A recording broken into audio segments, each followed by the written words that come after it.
is the only foreigner we don't consider Europe. If he's a European, I wouldn't say he's a foreigner, but it's a part of Europe. But he doesn't speak any Spanish at this time. So I would like to express our heartfelt appreciation from the members of the organizing committee, and particularly from the foundation, for having a room for us today. So I hand over the microphone to Professor Blázquez, who most of you know that he is a pioneer in the research of diabetes, and particularly in the area that Professor Horst becomes a master, en el que es un maestro y es el glucagón. Así que tiene usted la palabra. Muchísimas gracias, Arturo. Buenos días y bienvenido a esta sección dedicada a la revolución en el tratamiento diabético y especialmente dónde estamos con los tratamientos con incretina en el 2016. Professor Holst, welcome to this section related with a topic you developed during your whole life. Un tema al que ha dedicado toda su vida. Antes de empezar con esta sesión, tan solo un par de minutos para aclarar algunos conceptos y denominaciones relacionados con este tema, para aquellos que no estén orientados o estén dentro de esta temática. Las incretinas se llaman a las moléculas reguladoras de origen gastrointestinal que son liberadas a la circulación sanguínea tras la ingesta de nutrientes y estimulan la secreción de insulina dependiente de glucosa. En otras palabras, se descubrió este hecho cuando se observó que tras la ingesta de alimentos y de glucosa había una mayor secreción de insulina que cuando se administraba intravenosamente. Y el efecto incretina es la diferencia entre ambas situaciones. Existen varias incretinas, pero la más potente de todas ellas es el GLP-1. El GLP-1 son las iniciales inglesas de Glucagon Like Peptide 1, o en español, péptido semejante al glucagón 1. Y evidentemente el principal efecto de este péptido es estimular la secreción de la insulina cuando se ingieren alimentos y fundamentalmente por alto contenido en glucosa. Hay otras incretinas, una de ellas bastante potente, pero menor que el GLP-1, que es el GIP, que es el péptido inhibidor gástrico o el péptido insulinotrópico gástrico. De cualquier forma, el GLP-1 tiene diferentes efectos, es plurivalente. De hecho, disminuye la secreción gástrica, disminuye el vaciamiento gástrico, aumenta la producción por el pulmón del surfactante pulmonar. Es un agente anorecigénico que ha sido implicado en el control de la ingesta y del peso corporal y estimula, modifica o modula el sensor cerebral de glucosa, la glucoquinasa, y de alguna forma regula la saciedad y el control del peso corporal. A su vez, el GLP-1 es un neuropéptido. Puede ser sintetizado en el cerebro y puede actuar sobre el cerebro, sobre distintos aspectos como el control de la ingesta, como la termorregulación, etc. Este péptido, que tiene una vida media muy corta, porque es degradado en la circulación sanguínea por la dipeptidasa 4, porque actúa sobre dos aminoácidos que se encuentran en la porción N-terminal, la histidina y la alanina. Por ello, la vida media es tan solo de 2 minutos. Sin embargo, análogos de él como la exentina, que da nombre a un producto comercial que es la exenatida, que se utiliza como agente en el tratamiento de la diabetes tipo 2. Por tanto, esto, o literaglutide u otros, son agentes terapéuticos de la diabetes tipo 2. Pero recientemente hemos encontrado muchas analogías entre el GLP-2 en situaciones no solo de diabetes tipo 2, sino también en la enfermedad de Alzheimer, porque este péptido es un péptido neuroprotector que de alguna forma atraviesa la barrera hematoencefálica y parece ser, por los primeros estudios realizados, que tiene un efecto en el tratamiento de la enfermedad de Alzheimer. Lo cual, por otra parte, no es extraño, porque en la actualidad se sabe que la resistencia a la acción de la insulina es un punto de encuentro entre la enfermedad de Alzheimer y la diabetes tipo 2. Y hay otras analogías, no solo porque pueden servir como tratamiento, sino porque antes de que se manifiesten estas entidades nosológicas, durante 15 o 20 años están latentes ambas entidades nosológicas. Por tanto, esto es una puerta de esperanza, como ya es una realidad lo que nos va a hablar hoy el profesor Holz, que es sobre la importancia como agentes antidiabetogénicos de estas situaciones. El profesor Jan-Jules Holz is a professor of the medical physiology and deputy head of the Department of Biomedical Science, University of de la Copenhagen. Universidad de Copenhague. He is also research director. También es director de investigación en el Centro de Investigación Novo para la investigación metabólica de la Universidad de Copenhague. Se centra en el péptidos del páncreas y su importancia en la regulación de la función del tracto gastrointestinal. Su interés se centra en la glucosa en sangre, en la obesidad y diabetes. El profesor Hoss se ha centrado sobre todo en el papel de la hormona, de la incretina en el intestino y ha dedicado prácticamente toda su vida a esta cuestión.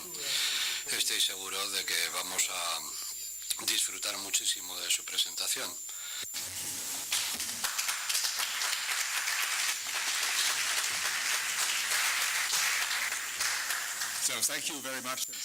Muchas gracias por invitarme a hablar aquí esta mañana a este simposio y es maravilloso verle otra vez, profesor Blázquez, que es pionero en esta investigación, sobre todo en lo que respecta a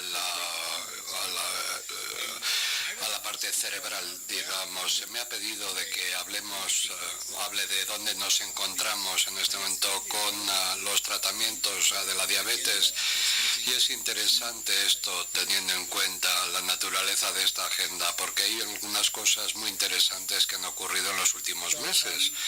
En realidad, así que este es un resumen de las cosas que conocemos del GLP-1 y una vez que hemos aislado el GLP-1 intentamos averiguar lo que hace en el cuerpo y la verdad es que esto lo hemos estudiado en los extractos intestinales hace ya 30 años y vimos que estimula la secreción de insulina y lo que hace es aumentar la secreción de insulina y la biosíntesis y mejora todas las funciones de las células beta y también regula aguas arriba otros genes esenciales para la función de la célula beta. Y si vemos el diabetes tipo 2, aquí es donde hay un problema con una alteración de la función de esta célula beta.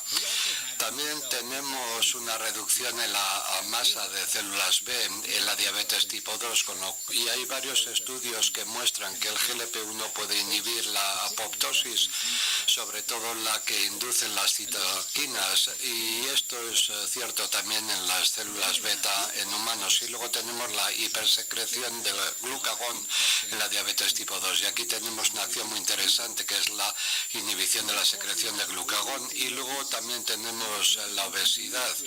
Y lo que puede hacer el GLP-1 es promover la saciedad y inhibir el apetito, lo cual lleva a una reducción de la ingesta de alimentos y una pérdida de peso. Y hay un área muy interesante de la que vamos a hablar después, es de los efectos cardiovasculares beneficiosos del GLP-1.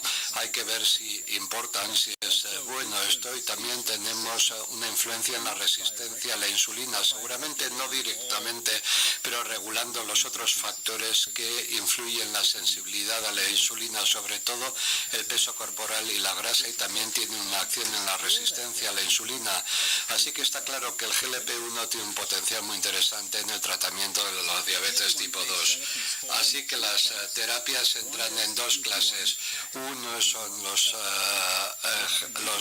agonistas, y de esto hablaré después. Y luego están los inhibidores de PP4, porque lo que pueden hacer estos inhibidores es prevenir el que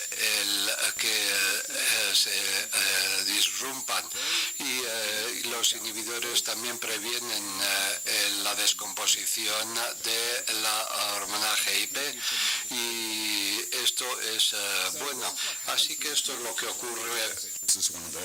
Esto es lo que ocurre, y esto es uno de los primeros ensayos clínicos que hicimos, en donde vemos las concentraciones de GLP-1, y vemos que más o menos se puede duplicar o incluso triplicar las concentraciones en la circulación de la hormona endógena, y esto mejora desde luego la regulación de la glucosa. Y aquí podemos decir que lo mismo ocurre con el GIP, que se libera y también vemos también una duplicación de la concentración. Así que si actúa es algo bueno, suponemos. Y en tercer lugar, otra acción de los inhibidores de PP4 es la inhibición de la secreción de glucagón. Así que estos son los mecanismos más importantes tras la acción de los inhibidores de PP4. Y ahora les voy a mostrar un estudio clínico con estos inhibidores de PP4 que ya habrán visto.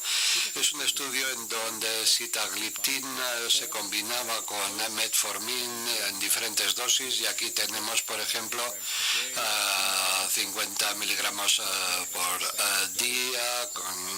Aquí lo vemos. ¿Y qué es lo que ocurre? En este estudio de 2 años de duración vemos que empezamos con un nivel alto, con una regulación glucémica, y vemos que cuando se combinan estos fármacos bajamos a un control muy bueno glucémico. Así que, ¿por qué es esto tan bueno? Era algo que cabía esperar. Resulta que existe una explicación especial y que es muy interesante. Si vemos las concentraciones de GLP-1 intacto en individuos sanos, no hay gran cosa que se pueda decir. Vemos que la hormona se ha descompuesto, y aquí vemos, por ejemplo, este aumento con incretina, y si añadimos metformin también vemos un aumento en la contracción del GLP-1 activo, y si añadimos los dos vemos que se duplica el efecto. Así que parece ser que uno de los mecanismos de acción de esta combinación es el de aumentar, no solamente debido a la protección, pero también debido a una mayor secreción de GLP-1, y lo mismo ocurre con la diabetes tipo 2, tal como aparece aquí a la derecha. Ahora bien, esto tiene un efecto muy bueno en la regulación de la glucosa en sangre. Aquí vemos el placebo, de PP4, metformin, la combinación, y la verdad es que esto del metformin es muy interesante, porque aumenta la secreción de esta hormona GLP-1. ¿Tiene esto importancia? Vamos a echarle un vistazo. Aquí tenemos un estudio en donde a los individuos con diabetes tipo 2 combinamos metformin con Extendin 939, que es un antagonista del receptor GLP-1. Así que ¿Qué es lo que ocurre? Bien, pues vemos que algo pasa aquí con la concentración del GLP-1 en plasma. Vemos el experimento con placebo, aquí lo que tenemos, y luego tenemos metformin. Vemos que aumenta y esto vemos que sube las concentraciones de GLP-1, así que algo ocurre. Y esto lo mostramos aquí. Vemos que la concentración lleva una subida de GLP-1. Aquí tenemos placebo, aquí tenemos el metformin, que también lleva un aumento, pero luego tenemos aquí el X9, que también lo aumenta. ¿Y qué ocurre con la glucosa? Vamos a echarle un vistazo al placebo. Aquí tenemos placebo, añadimos metformin. El metformin funciona bastante bien porque disminuye la glucosa en sangre, y luego bloqueamos la acción de GLP-1, lo quitamos y vemos que hay una gran alteración en las concentraciones de glucosa, y luego añadimos metformin y entonces sí vemos una disminución de estas concentraciones elevadas de glucosa, y aquí lo vemos en la escala para que lo vean mejor. Esto es el experimento con solución salina con metformina, y una mejora como cabía esperar. Y si ahora le damos X9 además del placebo, vemos esta gran alteración en la glucosa, y si añadimos luego metformin, pues podemos disminuirlo desde aquí hasta aquí la concentración. Esta es la parte de metformin, pero el resto, la diferencia desde ahí hasta acá, hasta el principio, es GLP-1. Así que la conclusión de este experimento es que parte de la acción del metformin es aumentar la secreción de GLP-1 y por lo tanto disminuir la glucosa en sangre. Y esto es consistente con el hecho de que el metformin no actúa de forma temprana, ni es la mayoría del metformin que es aumentado, sino que se almacena en el intestino delgado y tiene este efecto en la secreción. Y este es un área de investigación que es realmente interesante. Hay otra cuestión en relación con los inhibidores de PP4, es que si aumentan la concentración de GLP-1, porque entonces tienen un peso neutro. Y hay tres explicaciones. Tenemos la explicación sencilla, luego tenemos la compleja y luego tenemos la buena, la que importa. Y vamos a echarle un vistazo ahora. Bien, la explicación sencilla dice que las concentraciones que obtenemos de la hormona endógena no son suficientemente altas para tener un efecto en el apetito, porque si vemos las concentraciones aquí y vemos los efectos, pues solamente necesitamos un pequeño aumento en las concentraciones de GLP-1 para tener un efecto en las hormonas, la insulina y el glucagón, y la glucosa en plasma con las concentraciones disminuye el vaciado gástrico, y luego tenemos los efectos secundarios de vómitos y diarrea. Esta es una explicación sencilla. Digamos, la explicación más compleja es esta que tenemos aquí, que es mucho más interesante, me parece a mí. Tenemos aquí la célula L que produce GLP-1, que se difunde por toda la lámina propia hacia los capilares y es absorbida, y aquí es donde GLP-1 se enlaza al DPP4 que se produce en las células endoteliales, se descompone de tal manera que solo un 25% llega al hígado de forma intacta, y en el hígado hay otra serie de DPP4 dispuestas para arruinar esta molécula, de tal manera que solamente un 12% sobrevive en la circulación, y tenemos la molécula de PP4 en circulación, y lo que llega al páncreas es una proporción pequeñísima, pero lo que sí hace mientras tanto es interactuar con neuronas aferentes sensoriales del vago, aquí y aquí también, y estas señales se envían al cerebro y allí se integran en el hipotálamo, y los reflejos se envían al estómago, al páncreas y a otros órganos. Así que evidentemente aquí en esta zona la molécula sigue estando en su forma intacta, así si hay un inhibidor de PP4 presente o no, no tiene importancia. Esto es por lo que tenemos este efecto, o no hay ningún efecto sobre el peso corporal. Y luego tenemos el efecto más importante e interesante, porque estas células L producen GLP-1, pero también producen otra hormona que se llama PII. Esta PII es segregada en una forma con 36 aminoácidos, pero en esta forma, en cualquier caso, lo que hace es estimular el apetito y la ingesta de alimentos.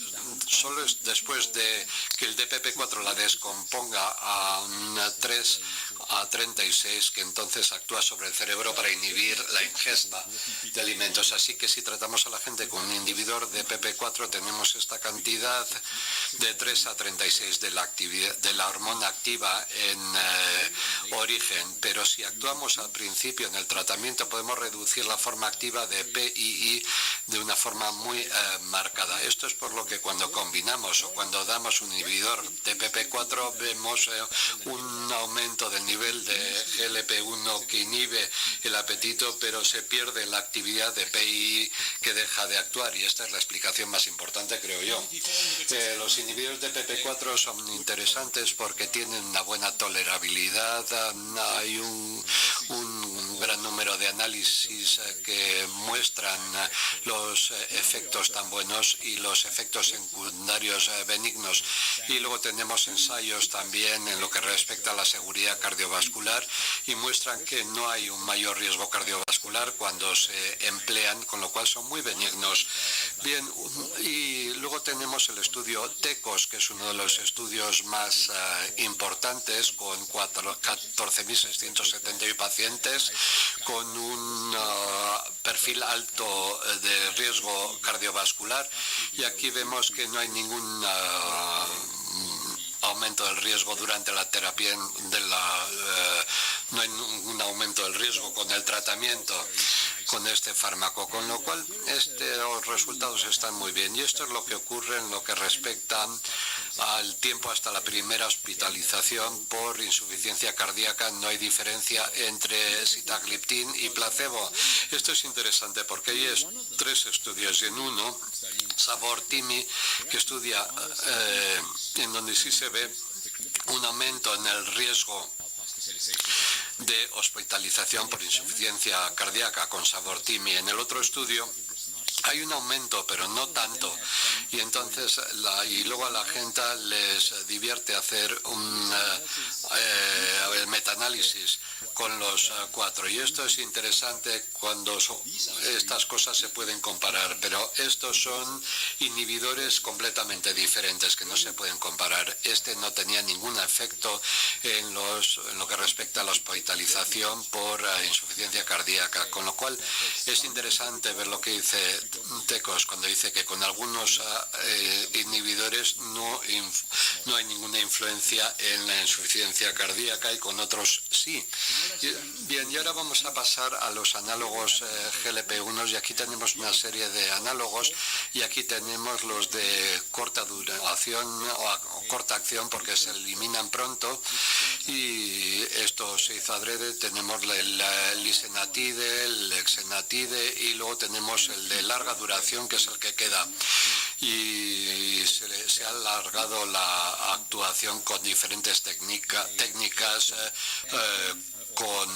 combinando diferentes moléculas o añadiendo un ácido de la cadena grasa, y en cualquier caso esto es muy parecido a GLP-1, tiene una vida media de una semana, lo cual es mucho, y luego se puede administrar una vez a la semana, y la gente pregunta, ¿esto es solamente duraglutide una vez a la semana? Y se puede decir que sí, porque lo que ha ocurrido es que este aminoácido ha sido sustituido con un aminoácido pequeño que hace que la molécula sea resistente a DPP4.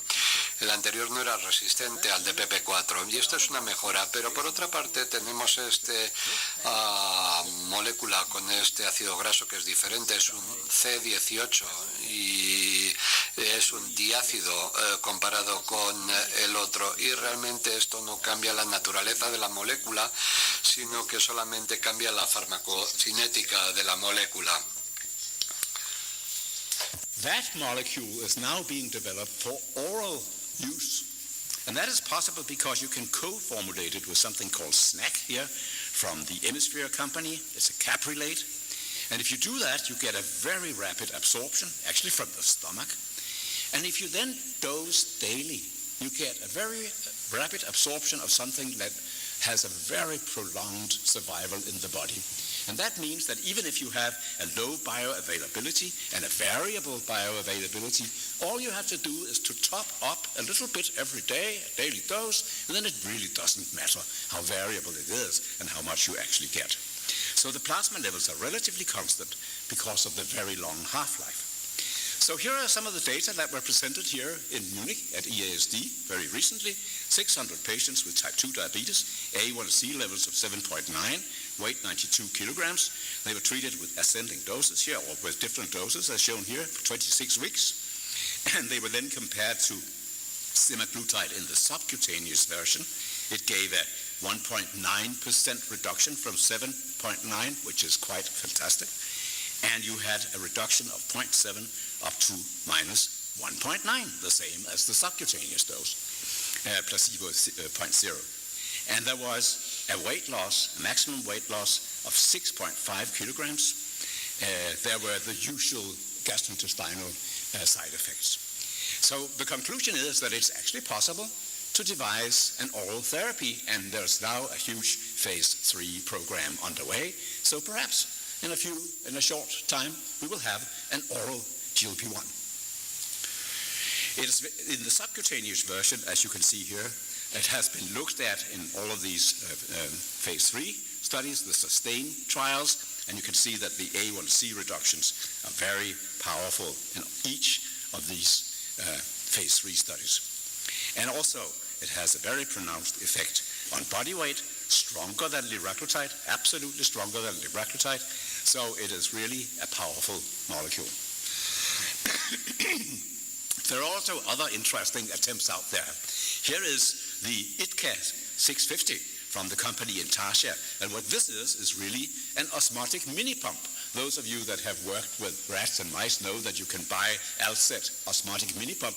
This is exactly what it is, an osmotic mini pump just for human use. And this is compared to the size of a match. You put it under the skin. It's very easy. I've tried it. So you can easily do that. And there are a number of trials here where they have very nice reductions in A1C, 1.5% versus 0.8 in the placebo group over 52 weeks. Weight loss. Adverse events were mild and gastrointestinal, so it works. So this is one way of getting rid of all problems with compliance, because that mini pump, it sits there until somebody comes and takes it out. And that's why the patient will never miss a single dose of the drug. So there are also, of course, other interesting developments out there. One of the great things we're talking about, all the great problems we're talking about all the time now, is liver disease. So these are people with NASH. And can you do something about that?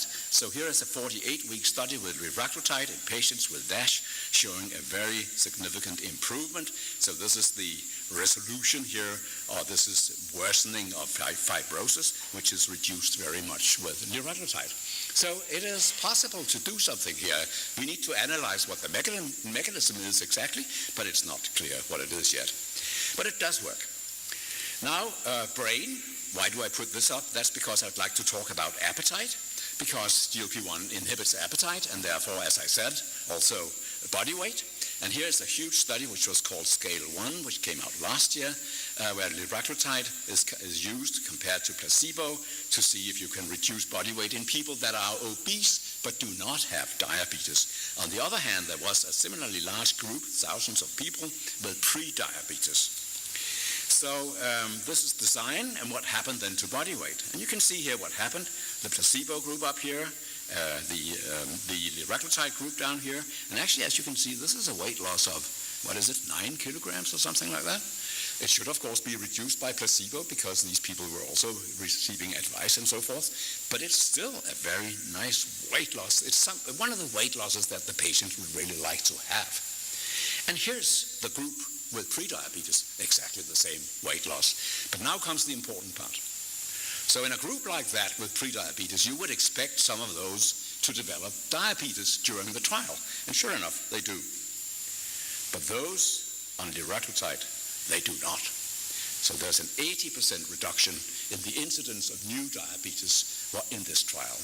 And that's why I've taken this to this meeting. That's because it seems that you can prevent diabetes from occurring in a high-risk group with this therapy.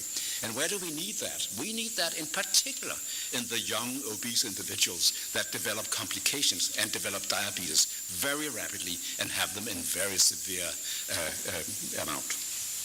So that's important. Now to the heart. So I have several talks that are dealing about cardiovascular actions of GLP-1. And until recently, I would have said, yes, okay, it may improve the myocardial performance in non-ischemic heart failure. I'm not so sure today. It improves myocardial survival in ischemic heart disease. We'll talk about that in a minute. It improves endothelial dysfunction in type 2 diabetes. That may be very, very important. And it decreases cardiovascular risk markers, body weight, blood pressure, also all sorts of things, lipids. So let's have a look. So first of all, again, the TICOS. That was a study where you had an increased level of GLP-1. Did it matter? Did it have any beneficial effects? No. That was a disappointment. It was a big disappointment. Another study, ELIXA. This is lixisenatide, which was also studied in this cardiovascular outcome study. And what happened to the primary outcome? Cardiovascular death, MI, stroke, hospitalization for unstable angina. No difference. Absolutely no difference. Hazard ratio 1.00. So that was, of course, also disappointing. But now some new studies have come up. This one was presented at this year's ADA.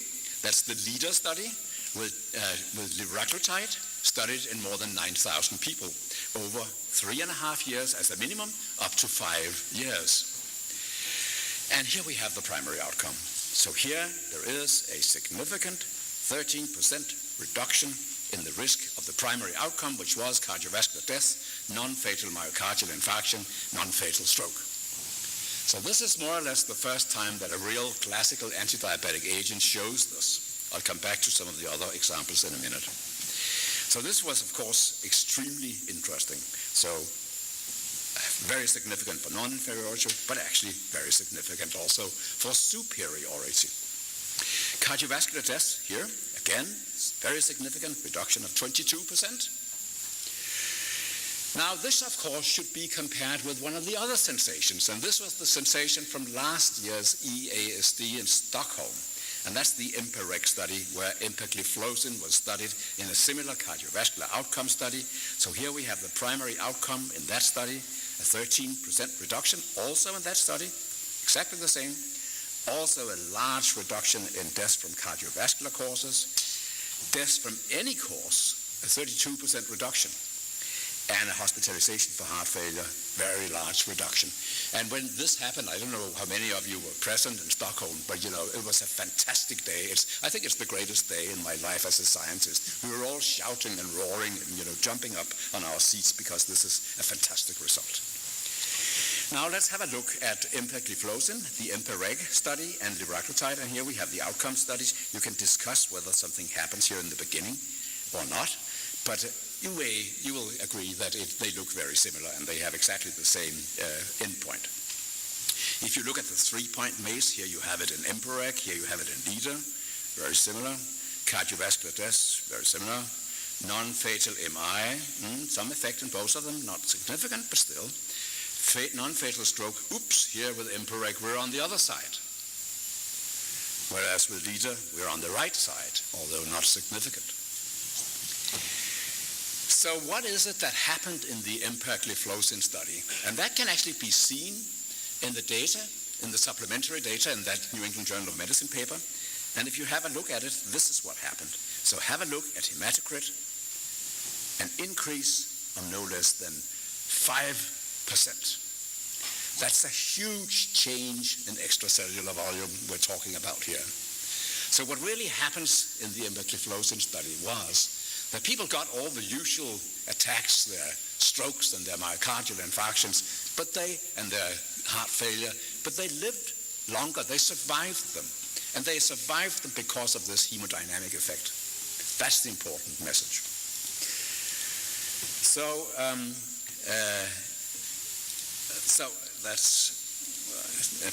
But in the LEADER study, what happened to some of the other things?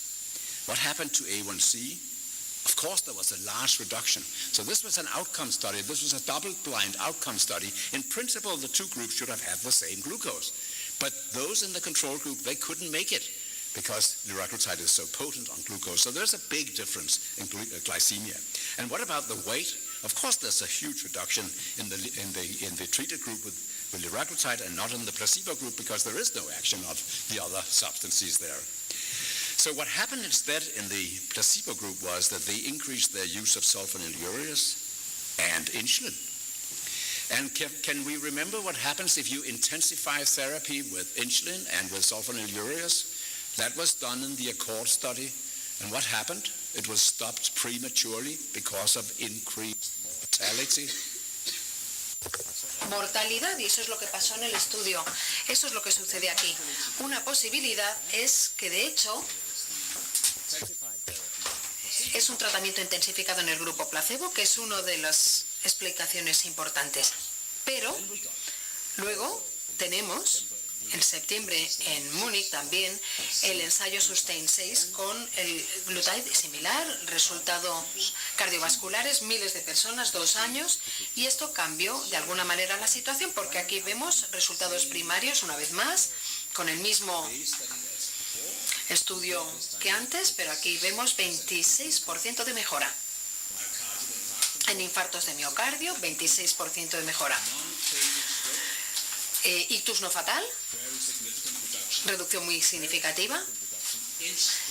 En el ictus, esto no se había visto hasta la fecha, y en cambio la muerte por causas cardiovasculares realmente no cambia mucho, y esto sí que es un hallazgo extraño.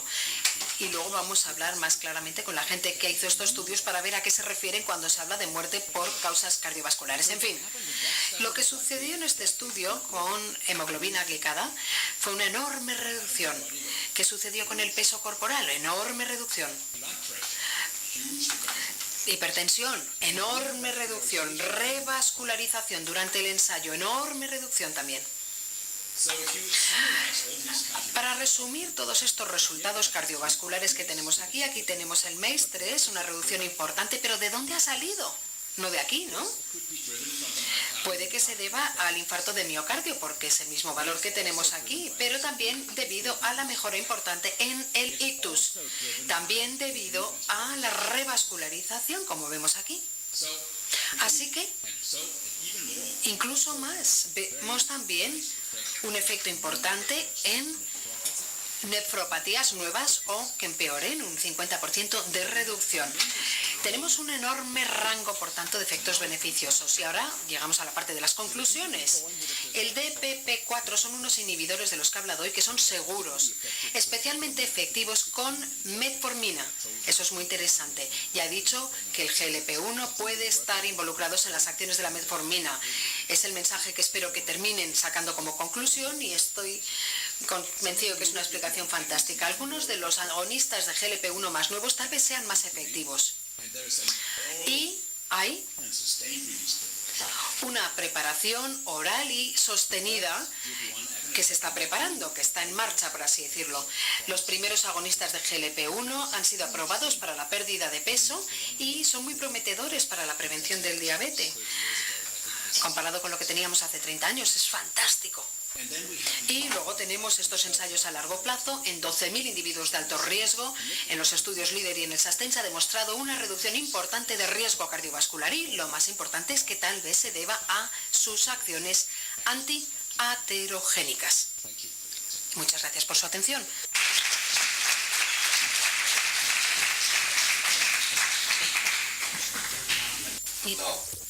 Cambio en el programa para los que no os lo hayan explicado. Vamos a hacer el acto de entrega del premio, puesto que el consejero ya está aquí, y después seguimos con el programa tal como estaba orientado. ¿Okay? Juan Carlos.